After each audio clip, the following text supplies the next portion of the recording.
Hello दोस्तों, अपन पढ़ने जा रहे हैं डिजिटल इलेक्ट्रॉनिक्स गेट के पॉइंट ऑफ व्यू से। लेकिन यह है कि अपन सेमेस्टर के हिसाब से भी पढ़ेंगे ताकि जो सेमेस्टर वाले बच्चे वीडियो देख रहे हैं तो उनको भी थोड़ा समझ में आए।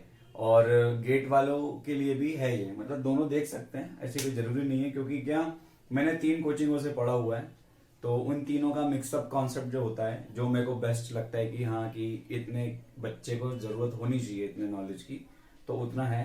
उन 3 कोचिंग्स के मैं नाम बता दूंगा बाद में कभी पढ़ाते पढ़ाते। अभी तो फिलहाल ये समझ लो कि अपन मेनली गेट के लिए ही पढ़ेंगे और सेमेस्टर वाले बच्चों के हिसाब से भी थोड़ा चलेंगे साथ में, ताकि ज्यादा कोई डिफरेंस नहीं है दोनों में, लेकिन है। और अभी पहले बता देता हूँ, जिन बच्चों को लगता है कि मैं स्लो पढ़ा पढ़ा रहा हूँ तो वो लोग यूट्यूब पे स्पीड तेज करके देख लेना ये वीडियो। क्योंकि क्या है कि मैंने देखा है, मैं स्पीड में भी पढ़ा चुका हूँ, स्पीड में पढ़ाता हूँ तो बच्चों को ज्यादा मजा आता है। लेकिन कुछ बच्चे ऐसे होते हैं जो कि प्रोसेस नहीं कर पाते इतनी जल्दी, तो उनके हिसाब से मैं थोड़ा सा स्लो ही पढ़ाऊंगा। और जिनको तेज देखना है वो स्पीड बढ़ा सकते हैं, उसमें कोई दिक्कत नहीं है, वो उसमें ज्यादा मजा भी आता है स्पीड तेज करने में। तो अपन लोग स्टार्ट करेंगे डिजिटल इलेक्ट्रॉनिक्स। ठीक है, इसमें अपन गेट का प्लस सैम का भी अपन साथ में देखते हुए चलेंगे।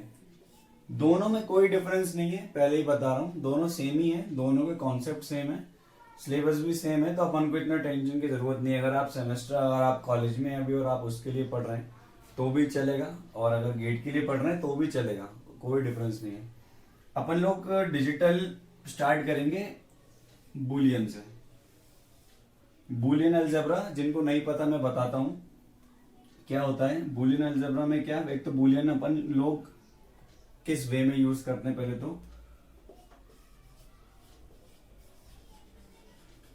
बुलियन बुलियन में क्या होता है कि दो, अपन लोग नंबर्स में चलते हैं लेकिन नंबर सिर्फ अपन दो ही यूज करते हैं, एक होता है 1 और एक होता है 0। मैं आपको बता दूं, 0 और 1, सिर्फ इन दोनों के अंदर ही बुलियन पूरा चलता है। और पूरा का पूरा अपना डिजिटल जो इलेक्ट्रॉनिक्स है, ये भी पूरा का पूरा सिर्फ 1 और 0 पे ही चलेगा। तो अपन बुलियन देख रहे थे, 0 और 1 में पूरा काम चलता है। अब इसको अपन लोग अपने डिजिटल में 0 को और 1 को, इसको अपन कहते हैं लॉजिक 0 और इसको अपन कहते हैं लॉजिक 1। अपन इनको दूसरा नाम भी देते हैं, जैसे कि इसको लॉजिक लो बोलते हैं और इसको लॉजिक हाई भी बोल सकते हैं। ठीक है। और मैं एक चीज बता दूं, मैं पढ़ाते पढ़ाते बीच में बहुत सारी चीजें बताऊंगा जो अपन लिख नहीं सकते, जिन चीजों को मतलब लिख सकते हैं, मैं लिखूंगा तो ज्यादा टाइम लगेगा, वीडियो लंबी हो जाएगी, फिर आप लोग बोर हो जाओगे। तो उसके लिए मैं मतलब हिंदी में ही बोलूंगा। आप लोग कैसे भी नोट्स साथ में बनाते चलना, क्योंकि बनाना काफी जरूरी है। नोट्स नहीं बनाओगे तो आपको काफी डिसएडवांटेज फेस करना पड़ेगा, क्योंकि आप फिर उस टाइम सुन लोगे, आपको मजा आएगा, लेकिन जब आप बाद में वीडियो को दोबारा देखोगे तो आपका रिवीजन हो जाएगा। लेकिन एग्जाम टाइम पे आप वीडियोस देखने तो बैठोगे नहीं वापस, आपको नोट्स बनाने चाहिए। आप नोट्स बनाओगे, उसको पलटोगे तो आपको याद आता रहेगा कि हाँ हमने क्या क्या पढ़ा था। तो मैं जो मैं बोलूंगा उसको भी साथ में लिखते चलना, मैं बताता जाऊंगा क्या क्या लिख लेना है आपको साथ में, और अगर लिखने का भी होगा तो मैं लिख के भी बता दूंगा। ठीक है। तो अभी अपन देख रहे हैं बुलियन अलजेब्रा, जिसमें अपन देख रहे हैं कि बुलियन दो चीजों में होता है, एक तो 0 और 1 में पूरा डील करते हैं अपन, और पूरा डिजिटल इलेक्ट्रॉनिक्स अपन 0 1 के अंदर ही खेलेंगे। ठीक। इसको अपन लॉजिक लो भी बोलते हैं, लॉजिक 0 बोल देते हैं, या फिर लॉजिक हाई बोलते हैं, लॉजिक 1 बोलते हैं। ठीक है। आगे मैं बताऊंगा कभी इसको अपन लॉजिक लो और इसको लॉजिक हाई भी बोलते हैं कहीं कहीं केस में, वो केस में आपको बताऊंगा। ठीक है।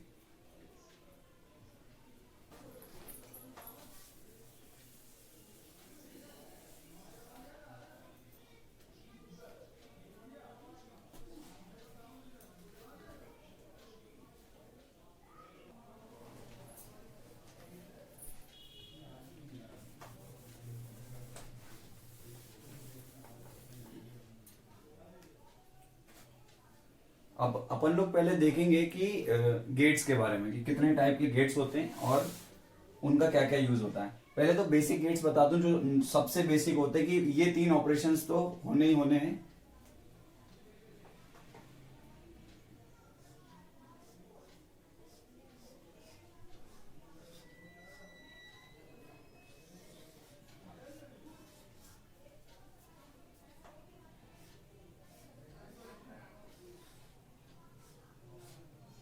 देखो अपने 3 गेट सबसे ज्यादा बेसिक गेट होते हैं, इनमें ऑपरेशंस होते हैं जो अपने मैथमेटिकल ऑपरेशन होते हैं, वही चीज अपन इसके अंदर करते हैं। जैसे और के अंदर अपन करते हैं एडिशन, एंड में अपन करते हैं मल्टीप्लीकेशन, और नॉट में करते हैं अपन जस्ट उसका अपोजिट, उसको कॉम्प्लीमेंट भी बोलते हैं। जैसे कि अगर एंड गेट का मैं सिंबल बनाऊं तो एंड गेट का सिंबल ऐसा दिखता है। इसके अंदर ये 2 इनपुट होते हैं और एक आउटपुट होता है अपना। इनपुट अभी नाम मत दो, अभी फिलहाल डायग्राम देखो। और का जो अपना होता है वो ऐसा दिखता है। इसमें भी 2 इनपुट और एक आउटपुट होते हैं। अपन आगे चल के देखेंगे इनमें कभी 3 इनपुट 4 इनपुट वाले भी अपन गेट देखेंगे, वो भी सेम गेट ही होते हैं और उसमें अपन इनपुट नंबर ऑफ इनपुट बढ़ा सकते हैं, लेकिन मिनिमम 2 इनपुट होने चाहिए उसके अंदर। और अपने नॉट गेट में सिर्फ एक ही इनपुट होता है और इसका सिंबल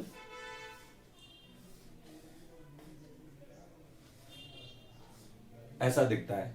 अगर मैं एग्जांपल के तौर पे दोनों पे देखूं, अगर मैंने यहाँ पे लॉजिक 1 दिया है तो मुझे जो इस गेट से पास करने के बाद जो मुझे लॉजिक मिलेगा वो मिलेगा लॉजिक 0, ठीक है। और अगर मैंने 0 दिया होगा तो मुझे 1 मिल जाएगा। इसको अगर अपन अल्फाबेटिकल ऑर्डर में अगर अपन लिखें तो सिंपली अगर मैं कहूं कि अगर मैंने इसमें ए दिया है, अगर मैंने ए दिया है तो मुझे यहाँ पे ए का बार मिल जाएगा।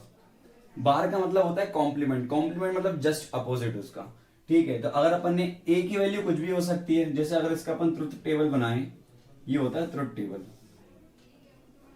अपन को आगे चल के हर एक चीज का ट्रुथ टेबल बनाना पड़ेगा। उससे क्या होता है अपन को पता चल जाता है कि अपन कौन सा इनपुट देंगे तो अपन को क्या आउटपुट मिलने वाला है।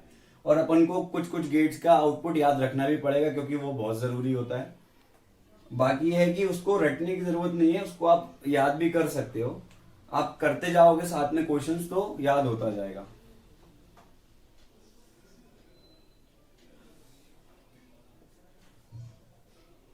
जैसे कि मैं इनपुट ए ले लूं और आउटपुट का नाम मैं दे देता हूं कि आउटपुट है अपना वाई, इसकी वैल्यू कुछ ना कुछ आएगी अगर मैं जो भी इसमें इनपुट दूंगा।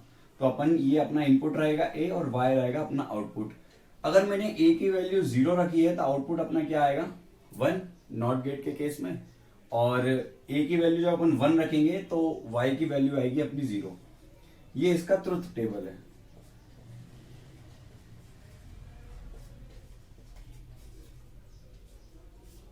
ट्रुथ टेबल मतलब अपना सच्चा टेबल, मतलब इसको कोई चेंज नहीं कर सकता, ये वो टेबल है, ठीक है। अब और गेट के केस में अपन देखें, अगर और गेट में तो क्या होता है, जैसे अपन इसके अंदर भी 2 इनपुट कंसीडर कर लें ए और बी, ठीक है, और अपना आउटपुट रहेगा वाई। तो अगर इसका अगर अपन ट्रुथ टेबल देखें तो इसके अंदर ऑपरेशन कैसे परफॉर्म होता है मैं बताऊं। इसका ट्रुथ टेबल बना के अगर मैं इसको समझाऊं तो ज्यादा अच्छे से समझ में भी आएगा।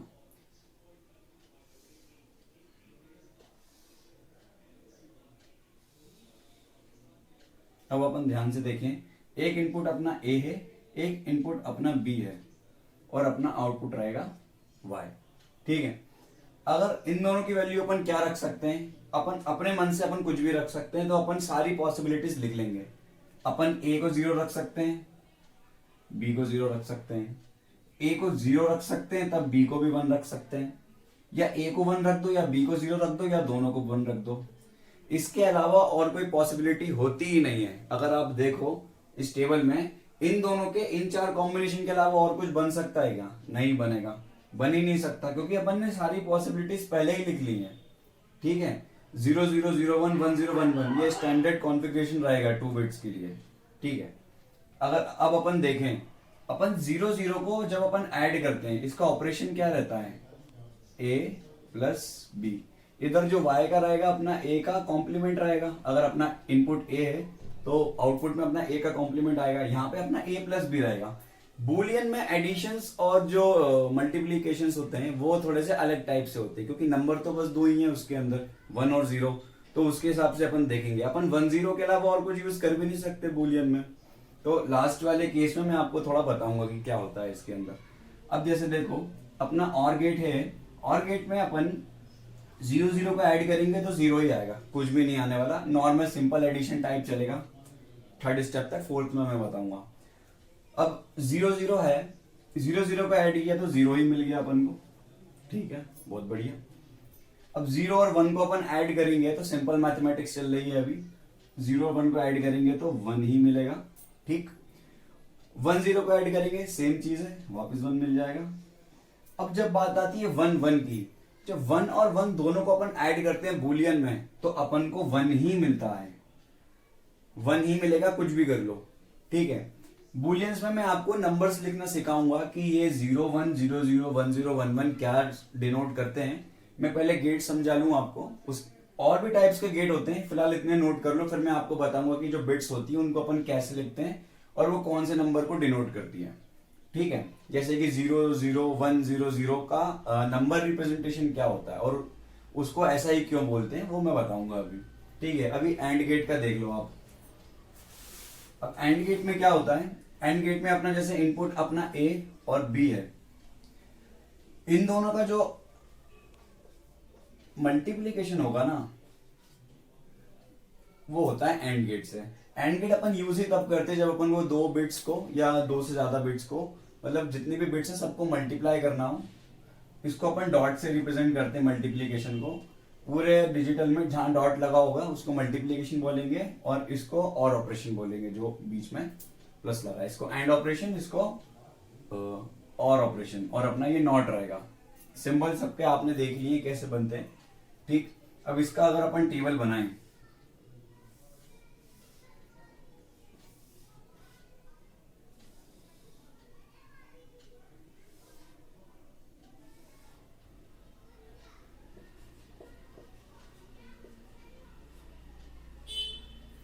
एंड ऑपरेशन को ध्यान से देखना क्योंकि एंड ऑपरेशंस को लेके अभी फ्यूचर में अपन बहुत सारे ऑपरेशंस करेंगे एंड के ही, अलग अलग टाइप के, तो याद रखना। क्योंकि जैसे कि इसके अंदर एक चीज है, इसके अंदर जो और गेट है इसके अंदर अगर एक भी वन आ जाए, एक भी वन आ गया एडिशन में, जैसे A B C D plus बहुत सारे अपन ने एडिशन कर रहे हैं, और एक भी वन आ गया, अगर एक भी वन आ गया और ऑपरेशंस में, तो वो उसका पूरा आउटपुट 1 होना ही होना है। ठीक है, इसको लिख लेना आप। ठीक, जो मैंने अभी बताया कि अगर एक भी 1 हो गया इनपुट में और गेट में, तो उसका ऑपरेशन जो होगा वो उसका आउटपुट 1 ही आएगा, हमेशा हमेशा ही आएगा। ठीक, और अब अपन एंड गेट की बात करें तो इसके अंदर भी सेम जितने टाइप्स के कॉम्बिनेशन यहां बने ऐसे यहां बनेंगे। ऐसे ही क्यों बनेंगे, क्योंकि यही मैक्सिमम पॉसिबल कॉम्बिनेशंस हैं। क्योंकि आप खुद से सोचो क्या रख सकते हो, दोनों को 0 रख दो या किसी एक को 1 रख दो या फिर दोनों को ही 1 रख दो, उसके अलावा कोई अपन तो रख नहीं सकते। ठीक है, अब अपन ने रखा ए को 0 बी को 0, फिर एक बार ए को 0 बी को 1, ए को 1 बी को 0 और दोनों को 1 1। अब ये मल्टीप्लीकेशन लगभग मल्टीप्लीकेशन ही है बूलियन के में।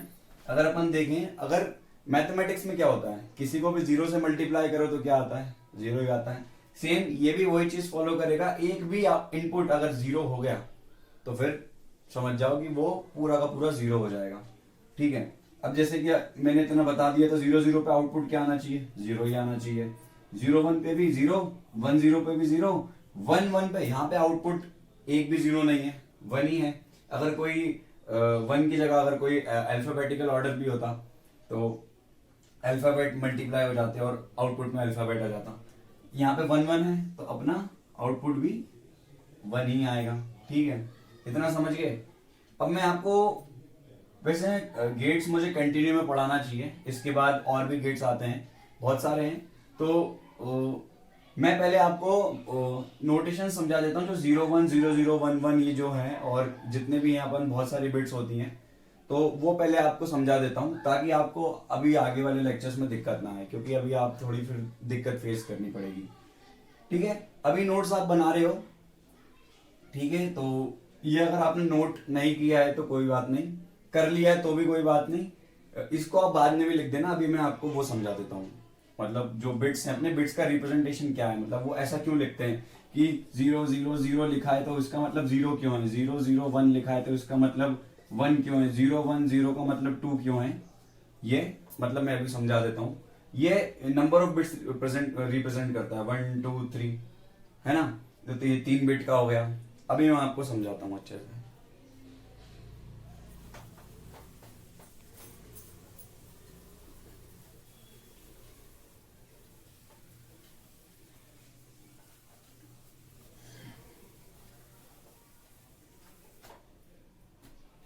ठीक है, अब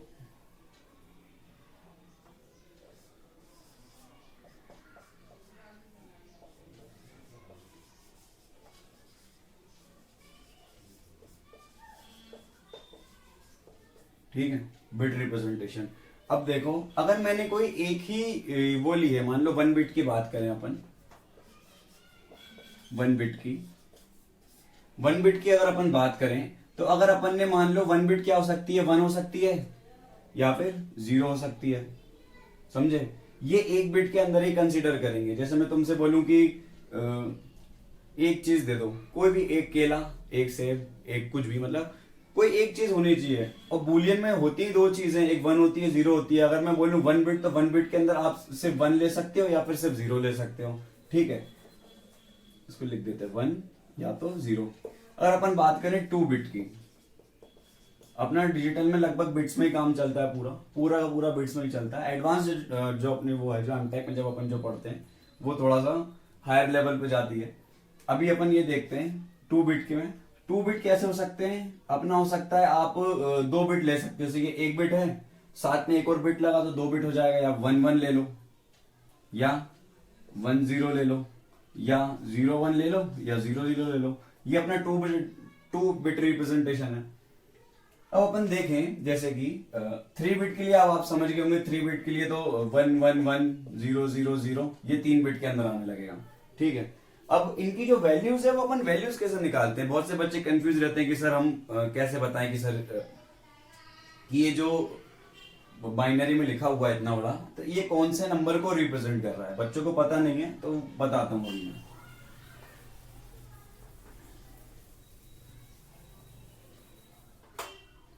अपना बाइनरी किस तरीके से वर्क करता है, अगर अपन देखें 2 to the power 0, 2 to the power 1, 2 to the power 2, 2 to the power 3, 2 to the power 4, 1 2 3 4 5, ये अपन ने 5 बिट ले लिया, अज्यूम करो। तो अगर सामने तुम्हारी कोई बिट लिखी हुई है, मान लो तुम्हारे में लिखी है 0 0 1 1 0, ठीक है?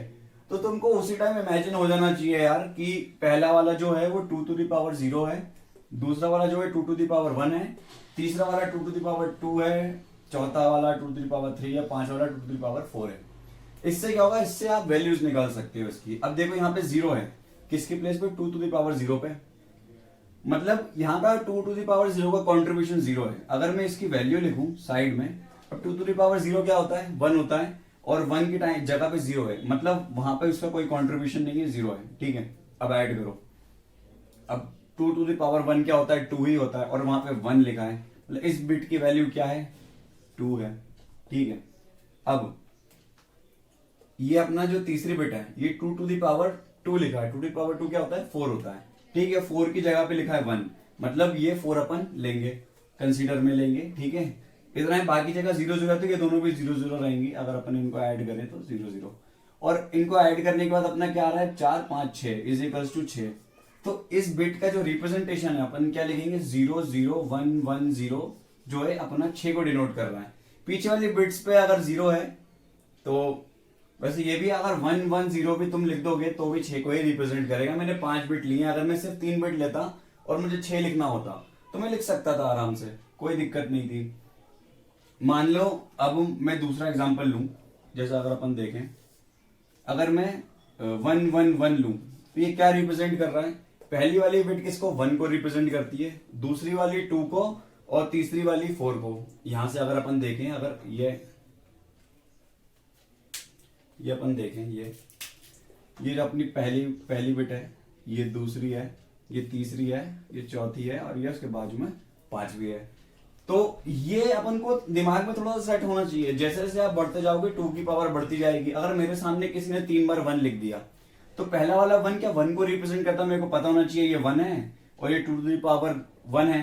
2 to the power क्या 1 क्या होता है? 2 होता है। तो 1 + 2 3, 3 प्लस, अब ये 2 to the power 2 है, 2 to the power 2 क्या होता है? 4 होता है। तो 1 + 2 कितना हो गया? 3, 3 + 4 क्या हो गया? 7। तो ये क्या 7 को रिप्रेजेंट कर रहा है। तो ये चीज दिमाग में आनी चाहिए उसी टाइम पे। नए नए बच्चों को दिक्कत आती है क्योंकि उन्होंने पहली बार पढ़ा होता है। अब कोई दूसरे बच्चे से पूछो जिसको पहले से डिजिटल आती है, तो सामने कोई सा भी कैसा भी कॉम्बिनेशन लिखा हो बिट्स का, तो वो देख के बता देगा कि ये कौन सा नंबर है। और जब तुम डिजिटल की प्रैक्टिस करते रहोगे ना तो तब तुम्हें देख के पता चल जाएगा कि यार ये बिट ये वाला नंबर रिप्रेजेंट कर रही है, क्योंकि तुम उस बिट को इतना देख लेते हो ना, इतना देखने के बाद कोई दिक्कत नहीं आती, तुम बिट देखते ही पहचान लोगे ये नंबर लिखा हुआ है, ये वो वाला नंबर लिखा हुआ है, ऐसा। ठीक।